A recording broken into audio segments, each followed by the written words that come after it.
Assalamualaikum warahmatullahi wabarakatuh. Hari ini kita akan belajar tentang sistem ekskresi pada manusia. Tapi sebelumnya saya ingin bertanya kabar terlebih dahulu. Bagaimana kabar kalian anak-anak yang hebat? Meskipun di masa pandemi, semoga kita semuanya tetap dalam kondisi sehat walafiat. Amin. Oke, baik anak-anak. Sistem ekskresi pada manusia ini adalah materi pada kelas 8 SMP. Oke.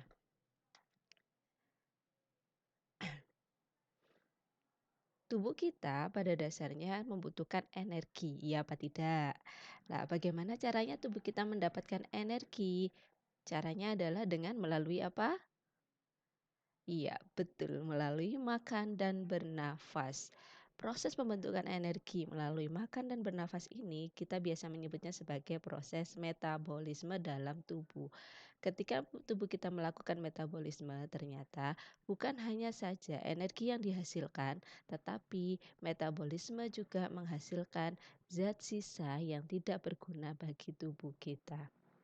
Nah, zat sisa yang tidak berguna ini harusnya diapakan oleh tubuh kita? Maka zat sisa ini harus kita keluarkan dari dalam tubuh kita. Oke, sebelum saya lanjut, coba kalian ingat-ingat dari kalian bangun tidur sampai dengan tidur kembali, zat sisa apa sajakah yang dikeluarkan oleh tubuh kalian? Oke, bisa dirancang mulai dari kalian bangun tidur, masuk kamar mandi, kemudian kalian keluar kamar mandi. Oke, sudah dapat semuanya? Ya, oke disimpan ya. Lah, zat sisa yang kalian keluarkan itu tadi akan kita pilah-pilah menjadi 3 bagian atau menjadi 3 jenis pengeluaran. Jenis-jenis pengeluaran pada tubuh yang pertama adalah sekresi.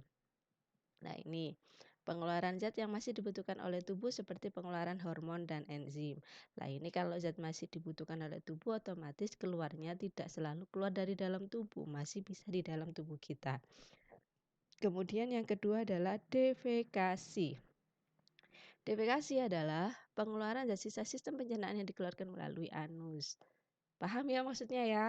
Bangun tidur ke kamar mandi, itu yang dikeluarkan melalui anus adalah feses. Oke. Itu adalah sisa dari proses pencernaan. Kemudian yang ketiga adalah ekskresi, yaitu pengeluaran zat sisa metabolisme yang tidak dibutuhkan lagi oleh tubuh. Apa aja kira-kira? Ya, yang belum kita sebutkan tadi. Kamu juga mengeluarkan urin, kamu mengeluarkan keringat, bernafas mengeluarkan karbon dioksida dan uap air. Lah, itu semuanya adalah termasuk dalam sistem ekskresi. Nah, sekarang organ ekskresi di dalam tubuh kita itu ada apa saja? Oke. Di dalam tubuh kita yang menyusun organ ekskresi itu ada 4. Yang pertama adalah kulit. Kulit fungsinya adalah untuk menghangatkan tubuh atau mengontrol suhu tubuh, sehingga kulit ini menghasilkan keringat. Kemudian yang kedua adalah paru-paru. Ini adalah organ sistem pernafasan kita. Ketika kita bernafas, kita pasti mengeluarkan uap air dan karbon dioksida. Apa buktinya? Ada yang pernah nyoba berada di depan cermin atau kaca kemudian hah atau pakai hidungnya, pasti nanti akan menghasilkan uap air dan karbon dioksida. Yang ketiga adalah hati yang menghasilkan empedu yang merupakan hasil penumbukan sel darah merah. Dan yang terakhir adalah ginjal kita. Ginjal ini menghasilkan urin. Apakah sebenarnya fungsi dari ginjal ini sendiri? Manusia membutuhkan ginjal. Manusia harus memiliki 2 ginjal yang sehat. Atau kalau memang terpaksa ginjalnya sisa 1, setidaknya 1 ini berfungsi dengan baik. Lah, ginjal ini fungsinya adalah untuk menyaring darah. Bagaimana ginjal yang fungsinya menyaring darah bisa menghasilkan urin? Darah itu warnanya merah, urin itu enggak merah. Lah, bagaimana ini? Oke, kita analogikan seperti menyaring teh. Menyaring teh itu bisa menghasilkan air teh dan bisa menghasilkan ampas. Lah, bagaimana prosesnya? Oke, kita akan lebih mengenal lebih jauh tentang ginjal atau sistem urin ini. Ini adalah gambar sistem urin pada tubuh manusia yang fungsinya adalah menyaring zat sampah metabolisme dari darah, mengontrol volume darah, memelihara keseimbangan konsentrasi garam-garam tertentu. Ini adalah bagian-bagian dari sistem urin kita. Karena fungsi ginjal ini adalah untuk menyaring darah, maka harus ada jalan darah masuk ke dalam ginjal.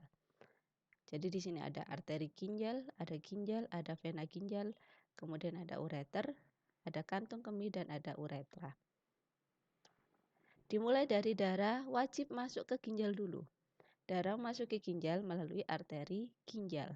Setelah darah memasuki ginjal, baru darah di dalam ginjal ini akan mengalami proses penyaringan. Di dalam ginjal menyaring darah yang masuk ke ginjal sehingga menghasilkan urin. Kalau tadi dianalogikan seperti menyaring teh, menyaring teh itu tidak hanya menghasilkan air teh saja, tapi juga ada ampasnya. Sama dengan menyaring darah, tidak hanya menghasilkan ampas saja, tapi juga menghasilkan darah yang bersih.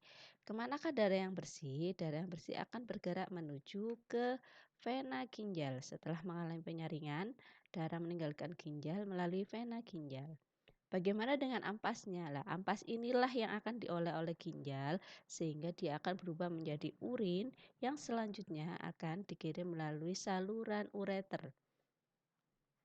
Kemudian urin ini akan ditampung di kantong kemih dan dikeluarkan melalui saluran pengeluaran yang namanya adalah uretra.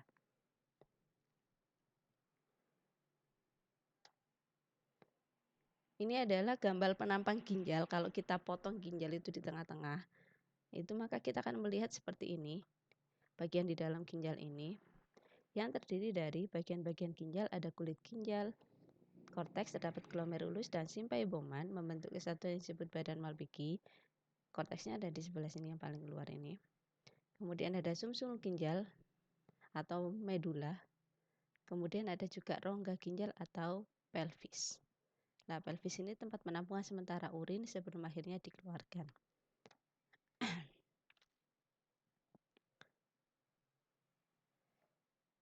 Oke. Ini adalah gambar ginjal kita. Ada bagian yang memang berperan sangat penting di dalam ginjal kita, yaitu pada bagian korteks. Di korteks itu terdapat berjuta-juta nefron, benang-benang kecil ini. Nefron ini jika kita berbesar, maka nefron itu bentuknya akan seperti ini. Siapakah nefron itu sebenarnya? Oke, dimulai dari korteks. Pada bagian korteks terdapat nefron. Pada nefron terdapat tubula dan badan Malpighi. Tubulanya ada dua, ada tubulus contortus proximal atau TKP dan tubulus contortus distal atau TKD. Badan Malpighi ini terdiri dari dua bagian, yaitu glomerulus dan simpai Bowman.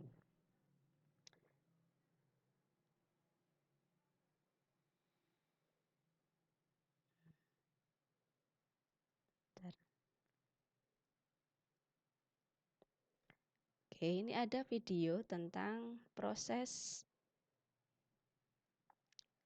pembentukan urin di dalam ginjal.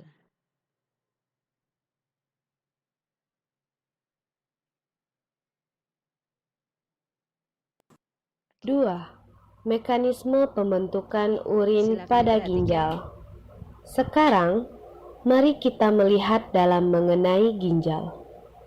Pada ginjal, terdapat unit struktural yang bertanggung jawab dalam pembentukan urin yang disebut sebagai nefron. Nefron terbagi atas beberapa bagian. Badan Malpighi, tubulus contortus proximal, lengkung Henle, tubulus contortus distal, serta tubulus collectivus. Sekarang, mari kita lihat lebih dekat pada badan Malpighi. Pada badan Malpighi, terdapat gulungan-gulungan kapiler darah yang disebut glomerulus dan bagian yang menyelubungi glomerulus yang disebut kapsul Bowman atau simpai Bowman. Darah akan mengalir di dalam kapiler glomerulus disuplai dari arteriola afferent. Afferent berarti masuk dan keluar melalui arteriola efferent. Efferent berarti keluar. Selama darah mengalir, karena pengaruh tekanan menyebabkan molekul-molekul kecil di dalam darah terdorong keluar dari glomerulus melalui ruang antar sel-sel endotel kapiler glomerulus. Sedangkan Molekul-molekul besar seperti protein dan lemak tidak dapat melewati ruang antar sel-sel endotel kapiler glomerulus dan akan tetap berada pada kapiler glomerulus. Sehingga hanya molekul-molekul kecil yang tersaring saja yang akan ditampung di dalam kapsula Bowman. Proses penyaringan yang telah berlangsung demikian disebut filtrasi. Hasil filtrasi ini disebut urin primer, mengandung molekul-molekul air, urea, amonia, glukosa, asam amino, natrium, dan garam-garam mineral. Tahap pembentukan urin selanjutnya terjadi pada suatu tubulus yang disebut tubulus contortus proximal. Urin primer dari kapsula Bowman akan mengalir di sepanjang tubulus contortus proximal. Akan mengalami proses penyerapan kembali zat-zat yang masih berguna bagi tubuh seperti air, glukosa, asam amino, dan garam-garam mineral menuju kapiler peritubulus, yaitu pembuluh kapiler darah yang mengelilingi tubulus nefron. Sebagian air akan diserap kembali ke dalam darah akibat pengaruh perbedaan tekanan osmotik antara urin primer dan darah.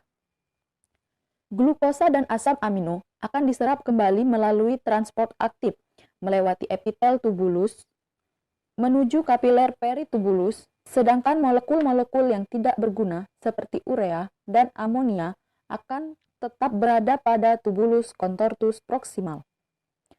Proses penyerapan kembali yang telah berlangsung disebut reabsorpsi. Hasil dari reabsorpsi disebut sebagai urin sekunder, yaitu urin yang sudah tidak lagi mengandung zat-zat yang masih berguna seperti glukosa dan asam amino, menyisakan zat sisa yang tidak berguna lagi seperti urea, amonia, dan sebagian kecil garam-garam mineral. Selanjutnya, urin akan mengalir memasuki daerah tubulus yang melengkung dan menyempit, disebut lengkung Henle.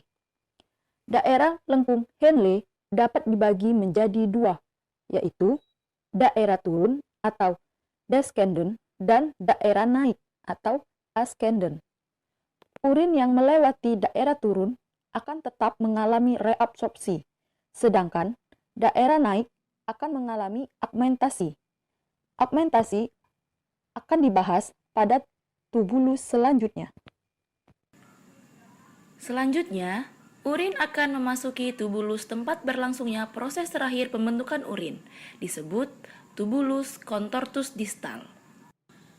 Di dalam tubulus distal, urin sekunder akan mengalami proses augmentasi, yaitu proses penambahan zat sisa yang tidak diperlukan dari kapiler peritubulus ke tubulus. Zat sisa yang tidak diperlukan lagi ini berupa hormon yang tidak digunakan lagi oleh tubuh, zat antibiotik, zat obat-obatan dalam jumlah berlebih atau yang tidak digunakan lagi oleh tubuh, amonium, dan zat-zat lainnya. Hasil dari augmentasi adalah urin sebenarnya, yang terdiri dari sebagian besar molekul air, urea, amonia, serta molekul tambahan yang tidak digunakan lagi oleh tubuh, seperti zat hormon, zat kimia obat-obatan, dan garam-garam mineral. Oke, itu tadi adalah proses pembentukan urin pada ginjal yang melalui 3 tahap, yaitu melalui filtrasi yang menghasilkan filtrat primer atau urin primer. Kemudian yang kedua adalah reabsorpsi atau penyerapan kembali. Zat-zat yang masih dibutuhkan diserap kembali, ada glukosa, ada asam amino. Kemudian pada tahap kedua menghasilkan urin sekunder, dan yang ketiga adalah augmentasi atau pengumpulan. Zat-zat yang tidak dibutuhkan oleh tubuh dikumpulkan semuanya untuk dikeluarkan sehingga menjadi urin yang sebenarnya. Itu adalah proses pembentukan urin. Lah, selanjutnya adalah tentang paru-paru. Yang ini sudah kita bahas pada sistem pernafasan. Pada sistem pernafasan, zat sisa yang dikeluarkan oleh paru-paru adalah karbon dioksida CO2 dan uap air. Selanjutnya adalah hati. Hati kita menghasilkan getah empedu yang merupakan hasil perombakan sel darah merah.